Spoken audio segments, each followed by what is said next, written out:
ನಾವಿವತ್ತು ಬೆಳಗ್ಗೆನೇ ತೋಟದ ಹತ್ರ ಹೋದ್ವಿ. ಇವತ್ತಿನ ಕೆಲಸ ಏನಪ್ಪ ಅಂತ ಅಂದರೆ ಮರ ಕಪಾತ್ ಮಾಡೋದಾಗಿತ್ತು. ನೀವು ಇವಾಗ ನೋಡ್ತಾ ಇರೋದು ಮಹಾಗನಿ ಟ್ರೀ. ಇದನ್ನು ನಾವು ಪ್ಲ್ಯಾಂಟೇಷನ್ ಮಾಡಿ 3 ಇಯರ್ಸ್ ಆಗಿದೆ. ನಾವಿವಾಗ ಕಾಫಿ ಗಿಡ ಪ್ಲ್ಯಾಂಟೇಷನ್ ಮಾಡೋದ್ರಿಂದ ಇದು ಸ್ವಲ್ಪ ನೆರಳು ಜಾಸ್ತಿ ಆಗುತ್ತೆ ಅಂತ ಅಂದ್ಬಿಟ್ಟು ಇದ್ರ ಬ್ರ್ಯಾಂಚಸ್ನೆಲ್ಲ ಕಟ್ ಮಾಡ್ತಾಯಿದ್ದೀವಿ. ಹಾಗಾಗಿ ನಾವು ಇದನ್ನು ಕಟ್ ಮಾಡಾದಮೇಲೆ ನಾವು ಹೊರಟಿದ್ದೆ ಕಾಫಿ ಗಿಡ ಪ್ಲ್ಯಾಂಟೇಷನ್ ಮಾಡೋಣ ಅಂತ. ನಾವು ನೆನ್ನೆ ಒಂದು 500 ಗುಂಡಿನ ತೊಗೊಂಡಿದ್ವಿ ಇವತ್ತು ಪ್ಲ್ಯಾಂಟೇಷನ್ ಮಾಡೋಣ ಅಂದ್ಬಿಟ್ಟು. ಹಾಗಾಗಿ ಆ 500 ಗುಂಡಿಗೆ ಇವತ್ತು ಕಾಫಿ ಗಿಡನ ಕೂರ್ಸೋಣ ಅಂತ ಸ್ಟಾರ್ಟ್ ಮಾಡ್ಕೊಂಡ್ವಿ. ಫಸ್ಟಿಗೆ ನಾವು ಒಂದು ಚಿಕ್ಕ ಬ್ಲೇಡ್ ತೊಗೊಂಡು ಅದ್ರದ್ದು ಕವರ್ನ ರಿಮೂವ್ ಮಾಡ್ಕೊಳ್ಳೋಣ ಅಂತ ಸ್ಟಾರ್ಟ್ ಮಾಡಿದ್ವಿ. ಆ ಕವರ್ನ ರಿಮೂವ್ ಮಾಡುವಾಗ ನಾವು ಅದರೊಳಗಡೆ ಸಣ್ಣ ಸಣ್ಣ ಬೇರಿರುತ್ತೆ. ಆ ಬೇರಿಗೆ ಯಾವುದೇ ರೀತಿಯ ಹಾನಿಯಾಗ್ದಂಗೆ ನಾವು ಫಸ್ಟ್ ಕವರ್ನ ರಿಮೂವ್ ಮಾಡಬೇಕು.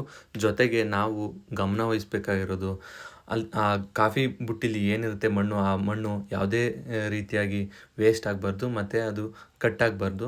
ಆ ಥರ ನೋಡಿಕೊಂಡು ತುಂಬ ಜಾಗೃತೆ ವಹಿಸ್ಕೊಂಡು ಅದನ್ನು ಗುಂಡಿ ಒಳಗಿಟ್ಟು ನಾವು ಫಸ್ಟು ಏನು ಕಾಫಿ ಗಿಡದ್ದು ಎಲೆ ಇರುತ್ತೆ ಅದು ಕ್ಲೋಸ್ ಆಗದೇ ಇರೋ ರೀತಿ ನಾವು ಮಣ್ಣು ಹಾಕಬೇಕು. ಯಾಕಂದರೆ ತುಂಬ ಆಳಕ್ಕೆ ನೆಟ್ಬಿಟ್ರೆ ಬೇರು ಕೊಳೆಯೋ ಚಾನ್ಸಸ್ ತುಂಬ ಇರುತ್ತೆ.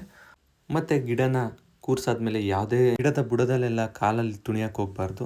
ಇವತ್ತಿಗೆ ಒಂದು 500 ಪ್ಲ್ಯಾಂಟೇಷನ್ ಆಯಿತು. ಅದಾದಮೇಲೆ ನಾವು ಹೊರಟಿದ್ದೆ ಗೋಬಿ ತಿನ್ನೋಣ ಅಂತ. ಹೋಗಿದ್ದು ಶ್ರೀರಂಗಲಕ್ಕೆ.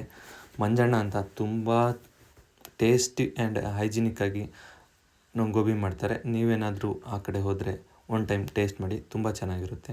ಇದಾಗಿತ್ತು ಇವತ್ತಿನ ಕೆಲಸ. Thank you for watching.